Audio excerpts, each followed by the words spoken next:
কলাবাগানে আমাদের বাসার একটা রুম থেকেই আসলে আমরা শুরু করেছিলাম মাত্র 2টা কম্পিউটার দিয়ে। এখন পর্যন্ত বিডি জবসের ওই প্রথম যে 3 বছরে 15 লক্ষ টাকা ছিল, সেটাই টোটাল বিডি জবসের ইনভেস্টমেন্ট। একটা কাস্টমারকে কনভিন্স করাটা হচ্ছে টাফেস্ট জব।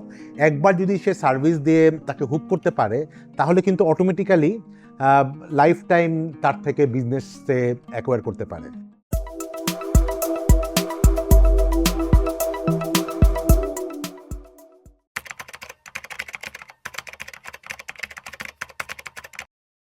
আমার জন্ম ঢাকা শহরে। ঢাকা শহরেই আমার বেড়ে ওঠা। আমি স্কুলে পড়েছি আইডিয়াল হাই স্কুলে, নটরডেম কলেজ থেকে ইন্টারমিডিয়েট পাস করেছি। তারপরে ঢাকা ইউনিভার্সিটিতে অর্থনীতি বিভাগে আমি অনার্স মাস্টার্স করেছি এবং তারপরে আইবিএ থেকে এমবিএ করেছি। আসলে মধ্যবিত্ত ফ্যামিলি থেকে আমার বড় হওয়া। বাবা সরকারি চাকরি করতেন। তো ওই সময়ে আমাদের মতো যারা মধ্যবিত্ত ফ্যামিলি থেকে আসে, নর্মালি তাদের একটা ট্রেন্ড থাকে আইদার চাকরি করবে ব্যাংকে বা মাল্টিনেশনাল কোম্পানিতে বা লোকাল কোনো অর্গানাইজেশন, অথবা আরেকটা ট্রেন্ড ছিল দেশের বাইরে চলে যাওয়া। তো আমার আসলে ব্যক্তিগতভাবে কখনো ঠিক 9টা 5টা চাকরির ব্যাপারে কখনো খুব একটা ফ্যাসিনেশন ছিল না। সবসময় স্টুডেন্ট অবস্থাতেও একটু আউট অফ দ্য বক্স চিন্তা করতাম, নতুন কিছু করার চিন্তা করতাম। তো পড়াশোনা শেষ করার পরে মনে হলো যে না, ঠিক আছে, কিছু একটা করি। আমার যেহেতু ফ্যামিলিতে ডাইরেক্টলি ব্যবসায়ী কেউ ছিল না, সেই জন্য আসলে ব্যবসা করাটা একটু মানে নতুন একটা ব্যাপার ছিল আমার জন্য। বাট তারপরেও ব্যবসা হিসাবে যে টাকা ইনকাম করার জন্য ব্যবসা, সেটা আসলে আমি ঠিক বিডি জব যখন শুরু করি সেটা ব্যাপারটা সেরকম কিছুটা ছিল না। আসলে তখন আই এম টকিং অ্যাবাউট 2000 সালে, মানে আজ থেকে প্রায় 24 বছর আগে। সেই সময়ে আসলে আমরা দেখছিলাম যে সারা ওয়ার্ল্ডেই ইন্টারনেটটা এখন যেরকম এআই সব কিছু উল্টে পাল্টে দিচ্ছে, তখন আসলে ইন্টারনেট ব্যাপারটাই নতুন একটা ব্যাপার ছিল। ইন্টারনেটটা মানে আমরা বুঝছিলাম যে something big is coming up. তো বাংলাদেশে আসলে তখন ইন্টারনেটটাও খুব আর্লি স্টেজে ছিল। তখন তো আসলে হাতে হাতে স্মার্টফোন ছিল, স্মার্টফোনই তখনও আসেনি। ডায়াল আপ মোডেম দিয়ে, পিসি দিয়ে কিছু লোকজন ইন্টারনেট ব্যবহার করতো, শহরেই কিছু সংখ্যক লোক ব্যবহার করতো। তখন আসলে মনে হয়েছিল যে এরকম একটা জিনিস, যেটা আসলে একটা বিশাল একটা সম্ভাবনাময় জিনিস, অনেক পাওয়ারফুল একটা জিনিস, এর একটা ব্যবহার আসলে বাংলাদেশেও হবে। সারা বিশ্বে যেভাবে হচ্ছে অন্যান্য কান্ট্রিতে, বাংলাদেশেও আসলে টুডে টুমোরো হবে। তো আমরা কয়েকজন বন্ধুবান্ধব মিলে ঠিক করলাম যে আসলে ঠিক আছে, কিছু একটা করা দরকার ইন্টারনেটটাকে ব্যবহার করে। তো কী করা যায়? তখন তো আসলে ই কমার্স বলি বা অন্য জিনিসগুলো আসলে ওভাবে ছিল না। তো আমরা মনে করলাম ঠিক আছে, এখানে কারা এই ইন্টারনেটটাকে প্রথম ব্যবহার করা শুরু করছে। আমরা দেখলাম ইয়াং জেনারেশনটা শুরু করছে। এখন ইয়াং জেনারেশনের আসলে কী কাজে ব্যবহার করবে ইন্টারনেটটা? তখন আসলে এরকম সোশ্যাল মিডিয়াও ছিল না, বা ইউটিউব বা এরকম স্ট্রিমিং সার্ভিসও ছিল না। তো আমরা দেখলাম যে ইয়াং জেনারেশনের একটা বড় চাহিদা হচ্ছে তাদের ইনফরমেশন। কী ইনফরমেশন? সেটা হচ্ছে চাকরির ইনফরমেশন। এবং এই চাকরির ইনফরমেশনের জন্য তারা আসলে প্রচুর মানে পেইন নিত। যে তখন আসলে বিভিন্ন নিউজ পেপারে অ্যাডভার্টাইজ করতো বিভিন্ন কোম্পানিগুলো, এবং একটা পত্রিকায় থাকতো না, বিভিন্ন পত্রিকায় থাকতো। এটাকে কালেক্ট করা এবং রেগুলার হয়তো বিভিন্ন পাবলিক লাইব্রেরিতে যেত তারা, বা বিভিন্ন নোটিশ বোর্ডে তারা দেখতো।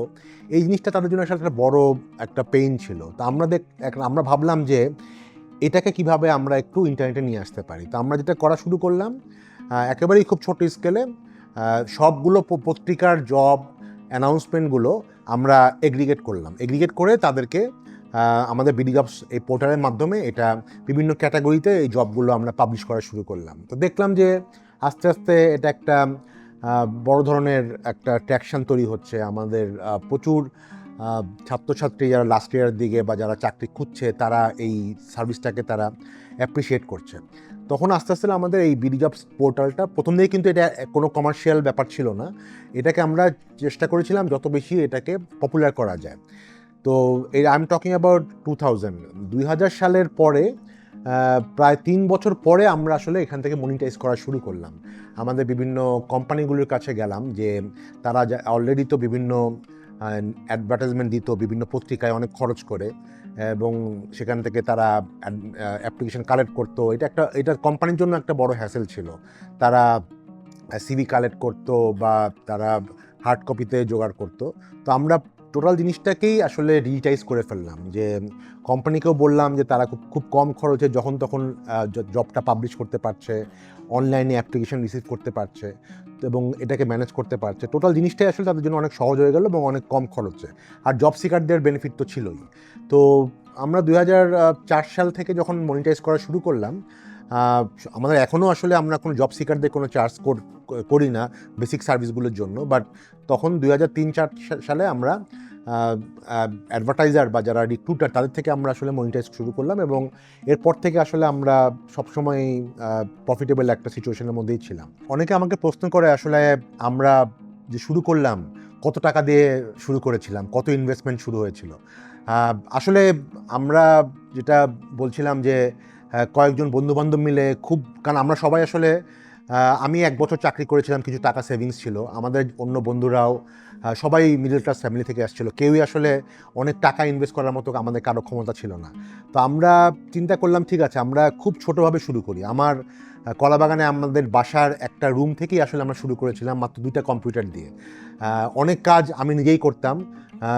আমি ইভেন গ্রাফিক ডিজাইন থেকে শুরু করে ছোটোখাটো প্রোগ্রামিং আমি নিজেই করতাম, সেলসও আমি নিজেই করতাম, অনেক অপারেশন, অ্যাকাউন্টস ম্যানেজমেন্ট পুরোটাই আসলে আমার নিজেরই করতে হতো। আমার শুধুমাত্র একজন ডাটা এন্ট্রি একজন লোক হায়ার করেছিলাম এবং একজন কোডার আমরা হায়ার করেছিলাম। তো এটা দিয়ে আসলে আমরা শুরু করলাম, কেননা আসলে যেহেতু ইনভেস্টমেন্ট করার মতো অত ক্ষমতা ছিল না, বড় অফিস নেওয়া বা অনেক লোকজন নেওয়া সেটা একেবারেই আউট অফ কোশ্চেন ছিল। তো প্রথমেই আসলে আমাদের উদ্দেশ্য ছিল যে জিনিসটাকে আস্তে আস্তে আস্তে আস্তে একটু পপুলার করা। তো আমাদের প্রায় 3 বছর সময় লেগেছিল এই জিনিসটা এস্টাবলিশ করা। তো এই পুরো 3 বছরে আমরা সব মিলিয়ে খরচ করেছিলাম 15 লক্ষ টাকা এবং এই 15 লক্ষ টাকা আসলে আমাদের যারা কো-ফাউন্ডার্স ছিল তাদেরই আসলে সেভিংসের টাকাটা আমরা ইনভেস্ট করেছিলাম। তো এরপরে যেটা 4th ইয়ার থেকে আসলে আমরা কোম্পানির যে রেভিনিউ আসা শুরু করলো সেখান থেকে আমরা আমাদের খরচগুলো মেনটেন করতে থাকলাম এবং একটা পর্যায়ে অফকোর্স আমরা প্রফিটেবল হলাম। বাট সব মিলায় আসলে যদি বলি এখন পর্যন্ত বিডি জবসের ওই প্রথম যে 3 বছরে 15 লক্ষ টাকা ছিল সেটাই টোটাল বিডি জবসের ইনভেস্টমেন্ট। প্রথম দিকে অফকোর্স চ্যালেঞ্জ ছিল, কারণ আসলে প্রথম দিকে আমাদের মেইন একটা চ্যালেঞ্জ যেটা ছিল সেটা হচ্ছে আমাদের যারা অলরেডি বিভিন্ন কোম্পানি ছোট হোক বা বড় হোক তারা কিন্তু অলরেডি একটা প্রসেস দিয়ে তারা রিক্রুটমেন্ট করতো, হায়ার করতো। যদিও ওটা এক্সপেন্সিভ ছিল কিন্তু তাদের একটা অভ্যস্ততা ছিল। তো তখন আমাদের এই বিভিন্ন কোম্পানিগুলোতে যেমন আমি নিজেও প্রচুর কোম্পানিতে সেলস কলে যেতাম। আমার খেয়াল আছে আমি ওই সময় গ্রামীণ ফোনের যারা হেড অফ এইচআর ছিলেন তার সাথে অনেকবার আমরা মিটিং করেছিলাম যে তারা অলরেডি তো যেহেতু ওই সময় গ্রামীণ ফোন প্রচুর রিক্রুটমেন্ট করতো, তাদের গ্রামীণ phone was our first big client.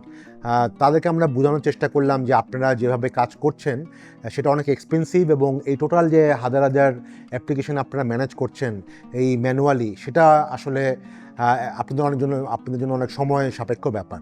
তো তখন তাদেরকে আমরা টোটাল ডিজিটাইজেশন ব্যাপারটাকে তাদেরকে কনভিন্স করার চেষ্টা করেছিলাম এবং তারা উই আর লাকি দ্যাট তারা আমাদের উপরে একটা বিশ্বাস রাখতে পেরেছিল। তো এরকম বেশ কিছু কোম্পানিকে আমরা যখন তাদেরকে বোঝানোর চেষ্টা করলাম যে শুধুমাত্র খরচই কমছে তা না, সাথে করে তাদের টোটাল রিক্রুটমেন্ট প্রসেসটাও ডিজিটাইজ হচ্ছে, তারা অনেক এফিশিয়েন্টলি কাজ করতে পারছে, অনেক ফাস্ট কাজ করতে পারছে। তো প্রথম দিকটা যদিও অনেকে সময় লেগেছিল বুঝতে, কিন্তু একটা পর্যায়ে যখন সে প্রথমবার আমাদের সার্ভিসটা নিল তারপর থেকে কিন্তু আসলে আমাদের এই ক্লায়েন্টগুলো প্রতিবারই নেওয়া শুরু করলো। অর্থাৎ আমাদের প্রথম দিককার যেটাকে বলে customer retention, it was almost kind of 100%। যে একবার প্রথম আমার ক্লায়েন্ট সার্ভিস নিয়েছে সে কিন্তু আমাদের সার্ভিস কন্টিনিউ করেছে। অন্যান্য ট্র্যাডিশনাল মাধ্যমেও তারা করেছে, বাট একটা পর্যায়ে সে ট্র্যাডিশনাল মাধ্যমটাকেও তারা ওখান থেকে পুরোপুরি 100% ডিজিটাইজ হয়ে গেছে। তো এই জিনিসটা আমার কাছে মনে হয় যে আসলে যারা নতুন যে কোনো ডিজিটাল সার্ভিস নিয়ে বাজারে আসছে তাদেরও আসলে এই জিনিসটা আসলে আমার মনে হয় দে ক্যান লার্ন দ্যাট প্রথম দিকটা একটা কাস্টমারকে কনভিন্স করাটা হচ্ছে টাফেস্ট জব।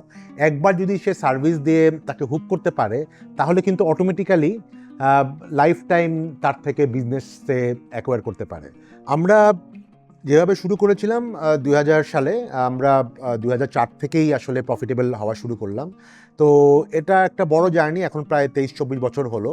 তো একটা সিগনিফিকেন্ট ব্যাপার আমাদের কোম্পানিতে হয়েছিল যে ২০১৫ সালে আ আ অস্ট্রেলিয়ান একটি বড় কোম্পানি সিক ইন্টারন্যাশনাল, তারা আসলে পুরা অস্ট্রেলিয়াতে they are the largest job portal, এবং মেক্সিকো, ব্রাজিল এই কান্ট্রিগুলিতেও তারা যে সবচেয়ে লার্জেস্ট জব পোর্টালগুলো তারা ওন করে। Also South East Asia, Malaysia, Singapore, Philippine, ইন্দোনেশিয়াতে। তো ওই কোম্পানির সাথে আমাদের যোগাযোগ হয় ২০১৫ সালে। ইনফ্যাক্ট ২০১৪ সাল থেকে শুরু হয়েছিল যোগাযোগটা। তো ২০১৫ সালে ওই কোম্পানি আমাদের প্রায় 25% শেয়ার তারা অ্যাকোয়ার করে। আমাদের কোম্পানি তখন তারা ভ্যালুয়েশন করে $20 মিলিয়ন। বাংলাদেশি টাকায় সেই সময় প্রায় ১৫০ কোটি টাকার মতো ছিল। তো এইটা আসলে বাংলাদেশের কোনো আইটি কোম্পানিতে বা ইন্টারনেট বেসড কোম্পানিতে ইট ওয়াজ দ্য ফার্স্ট ইনভেস্টমেন্ট। তো সেটা আমাদের জন্য একটা বড় ব্যাপার ছিল, শুধুমাত্র আমাদের কোম্পানির জন্য না। হোয়াট উই ফেল দ্যাট এটা আসলে বাংলাদেশের অনেক ফিউচার কোম্পানিগুলোর জন্য এক ধরনের ইন্সপিরেশন ছিল যে বিদেশি ইনভেস্টার এবং খুব রেপুটেড বিদেশি ইনভেস্টাররা টেকনোলজি কোম্পানিতে ইনভেস্ট করছে। তো পরে সেই কোম্পানিটা ২০১৮ সালে আরও 10% আমাদের কোম্পানি থেকে শেয়ার কিনেছিল, এবং এটা যে তারা আসলে শেয়ার কিনেছিল, নট তারা কোম্পানিতে ইনভেস্ট করেনি, কারণ আমাদের অলরেডি কোম্পানি প্রফিটেবল ছিল, আমাদের ইনভেস্টমেন্ট দরকার ছিল না। বাট তারা এক্সিস্টিং যারা শেয়ার হোল্ডার্স ছিল তাদের থেকে এই প্রথমে 25%, তারপরে আরও 10% তারা শেয়ার কিনেছে। তো এটা আমাদের জন্য একটা মাইল ফলক ছিল। আর এখন বিডি জবস আসলে আমরা অনেকে হয়তো জানি যে বাংলাদেশের one of the most popular platform, internet platform, local platform. প্রতিদিন আমাদের প্রায় ২ লক্ষের মতো জব সিকার এই প্ল্যাটফর্মের মাধ্যমে, অ্যাপ এবং ওয়েবসাইট দুইটার মাধ্যমে তারা জব খুঁজে। প্রায় ৫০ থেকে ৬০ হাজারের মতো এমপ্লয়ার্স আছে লোক, এবং অনেক ধরনের, অনেক এখানে ব্যাংক থেকে শুরু করে মাল্টিন্যাশনাল, লোকাল বড় বড় অর্গানাইজেশন এবং অনেক এসএমই কোম্পানি আমাদের মাধ্যমে রেগুলারলি হায়ার করে। তো এটা একটা ব্যাপার। আরেকটা হচ্ছে যে আমাদের বেশ কিছু অন্যান্য সার্ভিসও আছে, যেমন ট্রেনিং সার্ভিস বা অন্য বেশ কিছু ধরনের সার্ভিস। আর আমরা ২০১৫ সালে বেশ কিছু ডাইভার্সিফিকেশনও করেছিলাম। ই কমার্সের অনেকে জানে আজকের ডিল, তারপর ডেলিভারি টাইগার, এই ডাইভার্সিফিকেশনগুলো আমরা কোম্পানি থেকে করেছিলাম, বিডি জবস থেকে। পরে সেগুলো আলাদা আলাদা কোম্পানি হয়ে যায়। তো সেটার একটা বড় উদ্দেশ্য ছিল, যেহেতু আমরা ওভারঅল আমাদের কোম্পানির একটা ভিশন হচ্ছে যে আমরা প্রচুর এমপ্লয়মেন্ট তৈরি করব। তো সেই রেসপেক্টেই আসলে এই ই কমার্স বলি বা লজিস্টিক্স বলি, এগুলোর উদ্দেশ্য ছিল ক্ষুদ্র ক্ষুদ্র উদ্যোক্তা তৈরি করা। কারণ সবাই তো আসলে চাকরি করবে না, একটা সমাজের একটা বড় অংশ আসলে নিজেদের উদ্যোক্তা হিসাবে নিজেদের তৈরি করতে চায়। তো সেই জায়গাটায় তাদেরকে হেল্প করা, ই কমার্সটাকে ছোটো ছোটো মার্কেট প্লেসের মাধ্যমে ইস্টাবলিশ করা, সেই জায়গা থেকে আমরা আসলে আজকের ডিল শুরু করেছিলাম। পরে আজকের ডিল থেকে আমরা ডেলিভারি টাইগার, লজিস্টিক্স এবং ফিনটেক আমরা শুরু করেছি। একটা বড় উদ্দেশ্য হচ্ছে যে যাতে ক্ষুদ্র ক্ষুদ্র উদ্যোক্তা যারা আছে তাদেরকে সহজে শুধু ব্যবসায়িক সাপোর্ট দেওয়া না বা ক্লায়েন্ট জোগাড় করে দেওয়া না, সাথে করে তারা যাতে ব্যাঙ্কগুলোর মাধ্যমেও তারা লোন পেতে পারে, সেই জন্য আমরা একটা ফিনটেক সার্ভিসও আমরা নিয়ে এসেছি, যাতে তারা খুব সহজ শর্তে, খুব ইনস্ট্যান্টলি লোন পেতে পারে। তো এই জিনিসগুলো আসলে আমরা করেছি। বাট আমাদের একটা, যদি বলি যে একটা গ্র্যান্ড ভিশনটা হচ্ছে, আমরা মনে করি যে আমাদের এই দেশে এখনও সবচেয়ে বড় চ্যালেঞ্জ হচ্ছে কর্মসংস্থান তৈরি করা। এবং এই কর্মসংস্থানটা আসলে আমরা তৈরি করতে হবে বিভিন্নভাবে। সবাই তো আসলে ফর্মাল জব করবে না, কর্পোরেট জব করবে না বা সরকারি চাকরি করবে না। আমাদের সোসাইটিতে প্রচুর উদ্যোক্তা তৈরি করতে হবে, এবং তাদেরকে যাতে আমরা সাপোর্ট দিতে পারি সেটার একটা ইকোসিস্টেম তৈরি করতে হবে। তো ওই জায়গা থেকে আমি ব্যক্তিগতভাবে সবসময় চেষ্টা করি যাতে যে কোনো কিছুই আমরা করি না কেন তার একটা এমপ্লয়মেন্ট পার্সপেক্টিভে কোনো পজিটিভলি কন্ট্রিবিউট করতে পারছি কি না। তো উই আর হ্যাপি দ্যাট আমাদের ক্ষুদ্র উদ্যোগে বা ক্ষুদ্র প্রচেষ্টায় কিছুটা হলে আমরা করতে পেরেছি। বাট এখানে আরও অনেক কিছু করার আছে। আমি আশা করি আমরা সবাই মিলে এই জায়গাটাতে কাজ করব। আসলে এই প্রশ্নটা প্রায়ই আসে যে যেভাবে বিডি জবস সাকসেসফুল হয়েছে, এটা আমাদের অন্যান্য সেক্টরে, সেটা হয়তো ই কমার্স হতে পারে বা ইভেন অনেক ক্ষেত্রে এডটেক হতে পারে, অনেক কিছু হতে পারে, এখনও ওভাবে সাকসেসফুল হয়নি কেন? আমি আসলে মনে করি যে আসলে সাকসেসফুল হয়তো এখনও ওভাবে গ্র্যান্ড স্কেলে না হলেও ভবিষ্যতে হবে না তা না। কারণ একটা আসলে আমরা তো বিডি জবস মানে প্রথম ২-৩ বছরে সাকসেসফুল হইনি।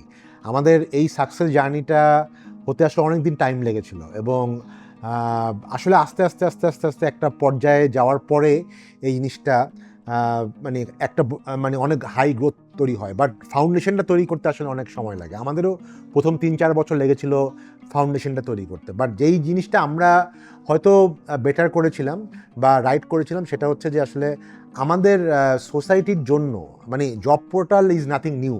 জব পোর্টাল কনসেপ্টটা অন্যান্য কান্ট্রিতেও ছিল, এবং বাংলাদেশেও আসলে বেশ কয়েকটা কোম্পানি এসেছিল, বিদেশি ইনভেস্টমেন্টও এসেছিল, কিন্তু খুব বেশি সাকসেসফুল হয়নি। বাট যেই জিনিসটা আমরা হয়তো করতে পেরেছিলাম সেটা হচ্ছে যে আমাদের লোকালাইজড কনটেক্সটটাকে আমরা ভালো করে কাজে লাগাতে পেরেছিলাম। যে আমি যেহেতু নিজে পার্সোনালি শুধু টেক ব্যাকগ্রাউন্ড থেকে না, আমি হয়তো আমার মানে ইকোনমিক্সে আমি পড়াশোনা করেছি, আমার বিজনেসে কিছু ব্যাকগ্রাউন্ড ছিল বিজনেস পড়াশোনায়, তো সেগুলিকে আসলে কম্বাইন করতে পেরেছিলাম যে এই টেকনোলজিটাকে লোকাল ব্যবহারের উপযোগী করা বা লোকাল কনটেক্সটে এটাকে ম্যাচ করা, সেই জিনিসটা আসলে আমার কাছে মনে হয়েছে সবচেয়ে বড় ব্যাপার। আরেকটা ব্যাপার যেটা হচ্ছে যে একটু লং টার্ম পার্সপেক্টিভ নিয়েছিলাম আমরা। আসলে এখন আসলে অনেক ক্ষেত্রে দেখা যায় যে অনেক স্টার্ট আপ অনেক হয়তো ইনভেস্ট করে খুব বড় করে, মানে অনেক মার্কেটিং বা অনেক ধরনের ফ্ল্যাশি জিনিসপত্র করে, হয়তো 6 মাস 1 বছরে খুব ট্র্যাকশন না জোগাড় করতে পারলে তারা হাল ছেড়ে দেয়। বাট আমাদের যখন শুরু করেছিলাম একটা জিনিস ভালো ছিল যে ওই সময় ভেঞ্চার ক্যাপিটাল ছিল না, ভিসি ছিল না, যা করার নিজের পকেট থেকেই করতে হয়েছিল, এবং আমরা জানি যে আসলে খরচ করতে হবে, খুব সাবধানে খরচ করতে হবে। তো এই জন্য আমরা আসলে অনেক লম্বা সময় ধরে এই প্রিপারেশনটা নিয়েছিলাম, ফাউন্ডেশন তৈরি করেছিলাম। তো আমি মনে করি ফাউন্ডেশনটা যত বেশি সময় দিয়ে করা যায় বা যত যত্ন সহকারে করা যায় সেটা বেশি ইম্পর্টেন্ট। কত টাকা খরচ করে ফাউন্ডেশনটা করা হলো সেটা ইম্পর্টেন্ট না, বাট কত ম্যাচিউরলি কত ডিটেইল লেভেলে ফাউন্ডেশন তৈরি করা যায়, দ্যাট ইজ মোর ইম্পর্টেন্ট। তো আমি ব্যক্তিগতভাবে আশাবাদী যে আজকাল যারা নিউ ফাউন্ডার্স আছেন তারা আসলে অনেক, আমরা যখন যেরকম ছিলাম তারা এখন আরও অনেক বেশি গ্লোবাল কনটেক্সটের তারা এক্সপোজার পাচ্ছে, সারা ওয়ার্ল্ডে কী হচ্ছে না হচ্ছে তারা জানছে। এই জিনিসগুলোকে তারা যদি কাজে লাগিয়ে লোকাল কনটেক্সটে তারা এই জিনিসগুলোকে অ্যাপ্লাই করতে পারে, শুধুমাত্র একটা বাইরের কনসেপ্টকে মানে ইমিটেট না করে লোকাল কনটেক্সটটাকে ইম্প্রোভাইজ করা, সেই জায়গাটা তারা যদি করতে পারে, এবং এটাকে ধৈর্য থাকতে হবে। ধৈর্যটা নিয়ে যদি 2-3 বছরে একটা ফাউন্ডেশন তৈরি করা যায় যে কোনো ডিজিটাল সার্ভিসের, আমি মনে করি বাংলাদেশে এখনও প্রচুর মার্কেট আছে, অনেক জায়গা আছে যেই জায়গাগুলিতে আসলে কাজ করার আছে, এবং লোকজনকে সার্ভ করতে পারে এই ডিজিটাল টেকনোলজি, এবং আজকাল এআই আসছে, এগুলির ব্যাপক একটা অপরচুনিটি আছে। তো আমি মনে করি যে আসলে এখনও অনেক সুযোগ আছে যেই জায়গাটাতে আমাদের ইয়াং জেনারেশনের তাদের ক্রিয়েটিভিটি, তাদের প্যাশন, তাদের এই ধৈর্য নিয়ে তারা যদি আগাতে পারে তাহলে they can also be very successful.